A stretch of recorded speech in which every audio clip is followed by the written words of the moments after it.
Title 42 is set to end next Thursday. Migrants hoping to make it to the U.S. lined up at Mexico's southern border yesterday. They were applying for paperwork that will allow them to travel freely through Mexico. Meanwhile, the president of the National Border Patrol Union issued a stark warning. He says cartels will have complete control over the U.S.-Mexico border when Title 42 ends. And joining us now is former Chief of U.S. Border Patrol Rodney Scott. He's also a senior fellow for border security at the Texas Public Policy Foundation. Good morning, Rodney. We just heard that the National Border Patrol Union said that the Mexican cartel will have complete control after the end of Title 42. Now, would you agree with that? And what are the top challenges you see? So good morning, everyone. Thank you for having me on. I do agree with the Border Patrol Union, but I believe it's actually a little bit worse. They're currently dealing with about 8,000 encounters every single day. And for those that don't really understand what that means, Border Patrol has to actually put those people in vehicles, transport them to a station, get fingerprints, get photographs. And those vehicles only hold about 8 to 12 people. It depends on the type of vehicle. Just the sheer logistics today have completely wiped out Border Patrol resources. The cartels do this intentionally. So then when Border Patrol is overwhelmed with illegal aliens, they can bring the narcotics or the criminal aliens or anybody willing to pay more in that second wave. This is just going to get even worse when Title 42 goes away. Wow. And but in some regards, Congressman Henry Cuellar, for instance, told the Epoch Times that, Article 8 will be a better alternative because people expelled under this article face more repercussions, whereas, under Title 42, they were just able to come right back. Now, do they have a point with that as well? So on paper, he's 100% accurate. However, Title 8 is the baseline immigration authority that Customs and Border Protection, U.S. Border Patrol has always relied upon. They could have been using this the full time. The only reason we're talking about Title 42 today is because the Biden administration tore down all the effective programs that were put in place, not just by the Trump administration, but prior administrations, to secure our border. And they basically created a catch and release policy where the majority of people Border Patrol are catching or encountering today are released into the United States. That created this chaotic draw that you're seeing all the way throughout the entire hemisphere. Until they fix that, this is going to continue, and Title 42 was literally like the last, finger in the dike, if you will, even though it was a health regulation that was helping slow down the flow. Once that goes away, it's like removing the dam completely. Right, and talking about fixing things, there sounds like there's a long way to go. Excuse me. But now with a suspect also who just went on a killing spree in Texas, who was reportedly deported at least 4 times, what do you think can be done? Can anything be done to make sure those types of criminals are caught before they actually come into our country? Yes, a lot can be done. The last administration gets a lot of credit for border security, but my career spanned almost 30 years. And over my entire career, we were systematically improving border security to just simply make sure we know who and what enters our home. And we could force people to come through the front door, the ports of entry, and then vet them. Unfortunately, this administration walked away from 30 years of progress, not just what the last administration did. They could turn programs back on immediately, like Remain in Mexico. They could turn the border wall system construction back on immediately, and that would make every agent in the field more effective. They also need to improve or reinstate, though, ICE's detention capacity so that they can actually go out and arrest fugitives like this. And I would like to point out, too, it was Border Patrol's tactical unit that actually arrested that individual, and praise to them to get that guy off the streets. That's good to mention. So thank you so much for your analysis this morning, Rodney Scott. Thank you, Evelyn. Another U.S. bank is in trouble. Shares of PacWest were cut in half in after-hours trading yesterday. That came after news of company executives considering a potential sale.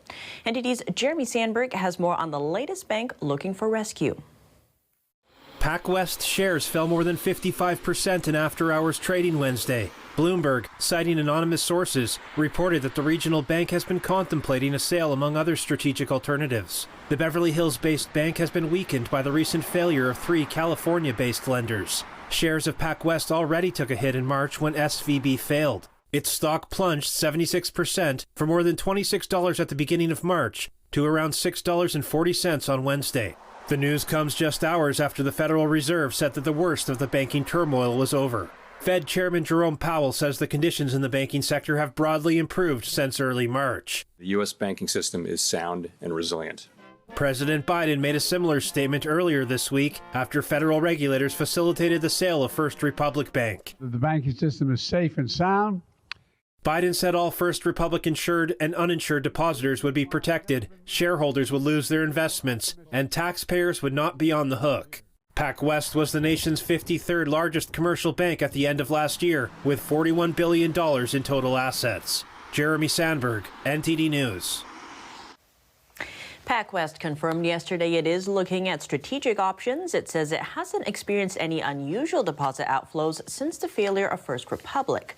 Shares of Western Alliance Bank also took a hit yesterday. Its stock dropped by 23%. Now, if PacWest fails, it would make it the fourth U.S. bank to fold this year. A Gallup poll released today says nearly half of American adults are concerned about the safety of the money they keep in banks. Welcome back. The Hollywood writers' strike continued for a second day yesterday as late-night shows went dark. NTD's Daniel Monahan has more on what strikers on the ground are saying. Writers Guild members were picketing to preserve pay and job security on Wednesday. The strike has forced late-night shows into hiatus and put other productions on pause. The union is seeking higher minimum pay and more writers per show, along with other demands. Brooklyn-based playwright C.A. Johnson says that writers are grappling with a gig economy, and they're being forced to juggle multiple jobs to make ends meet. It used to be financially secure to be a writer, and that's no longer true. And they're trying to make sure that that remains untrue. The last strike from the same union in 2007 and 2008 took 3 months to resolve. Besides pay and job security, another big issue for writers is AI replacing human beings. Writers Guild President Michael Winship says that while AI can be a useful tool, a line has been crossed. Too many people are using it against us and using it to create mediocrity. They're also in violation of copyright. They're also plagiarizing other people's stuff. It's a problem. For actress Cynthia Nixon, AI is a poor substitute for written works created by people. I think we don't really believe that a robot can write something that will be as compelling as what a human being could write in the same way. There are currently no planned talks between the Writers Guild and the Alliance of Motion Picture and Television Producers. How long writers will have to go without pay or how many major productions will be delayed, shortened, or scrapped is unknown. But Saturday Night Live writer Alex English believes the strike is having a positive effect. It means that we're being heard loud and clear. And I think the more we do this, the longer, as many days as we can, the sooner that they'll listen. The strike's impact on scripted series and films may take some time to notice, but some shows, including Showtime's Yellow Jackets, have already paused production on forthcoming seasons. Over in California, picket lines formed at companies including Amazon, Disney, Sony, and Warner Brothers Discovery. Some non-union members stopped by to show their support. Actor Rob Lowe turned up at Paramount, and Jay Leno made an appearance outside Disney, handing picketers boxes of donuts. Daniel Monahan, NTD News. And now we look at a story of a Chinese exile who's facing backlash at a U.S. college campus, more specifically a Christian university. The reason for addressing the dangers of communism. NTD's Sam Wong has the story. I'm going to tell you my experience and hopefully in the process help you to really appreciate what a great country that we are in and how much it's in danger, and it depends on us to save it. The woman speaking is Shi Van Fleet, a Virginia mom who lived through the Cultural Revolution firsthand in China. She's now setting foot on college campuses, warning American youth about the looming danger of communism on U.S. soil. At an event at the University of Delaware, Van Fleet shed some light on her personal experiences in communist China, while drawing comparisons with the U.S. She was previously denied the opportunity to speak at a Christian university in Washington state. I was invited by the Turning Point chapter in Dwarf, a Christian university, and the student government voted no because I hold harmful views, and this is today's America. Van Fleet is also known for her pushback against critical race theory, an ideology that views race as a social construct. She says that CRT is a means of indoctrination, which brings back memories of what she saw back in Mao's China. Like many others during the Cultural Revolution, Van Fleet missed 2 years of school. Instead of going to college, she was sent to the countryside to work with peasants in the field. The Cultural Revolution was a political movement launched by former Chinese leader Mao Zedong in 1966. Its end goal was to completely eradicate traces of traditionalism and capitalism in China, all in an effort to consolidate Mao's leadership. To reject tradition, it mobilized young people who called themselves the Red Guards, who began to destroy historic relic en masse. They also publicly humiliated, tortured, and even killed those who were labeled as counter-revolutionaries. That was the Red Guards. You heard about that by now, right? Red Guards. And they're here today. They're here on campuses. They're here everywhere in America. Some students found the event meaningful. I found it honestly extremely sad to see just how far China had to fall in terms of the social structure, and it was just so sad to see that this thing is happening right now at the U.S., and it's a lot closer than I realized it ever would be. Van Fleet also emphasized that the goal of communism is to turn people against one another.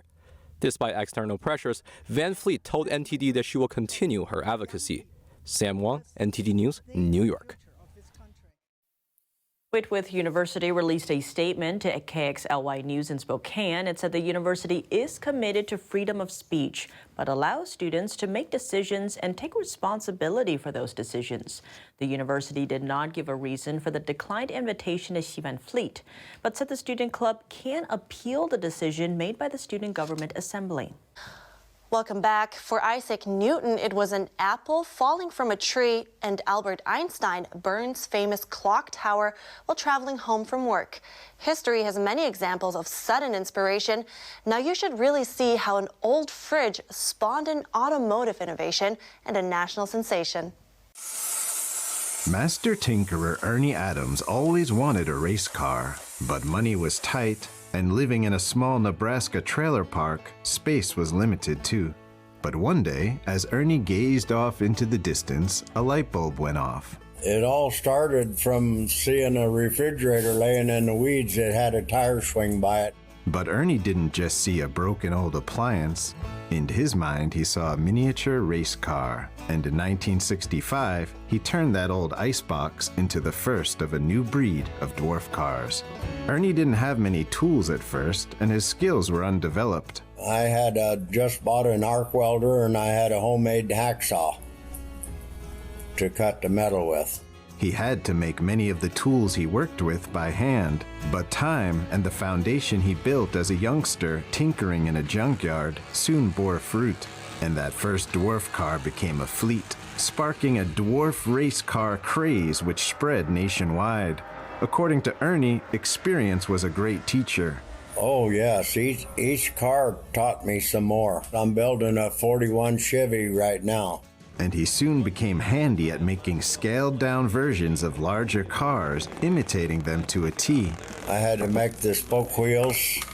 Everything has to be made. I had to make the horns so they look original. I make all the dash and the gauges so they look original.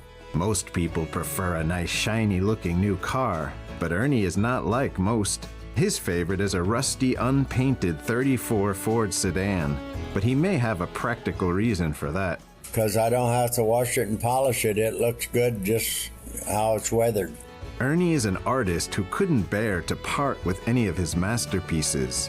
Making money from his passion never entered into the equation. No, I don't sell any of them. Many people want to buy them.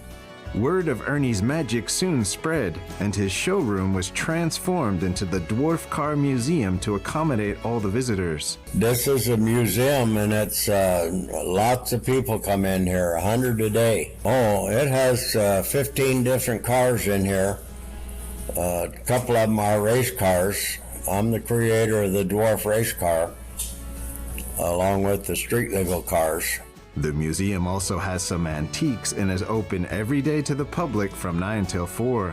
Ernie now feels like he has completed his cycle of creativity. I get the 41 Chevy that I'm working on now. When that's done, that'll be the last one I build because I'm getting too old.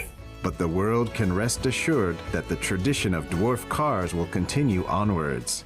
Ernie is passing on his knowledge and passion to a friend who can carry the dwarf car torch into the future.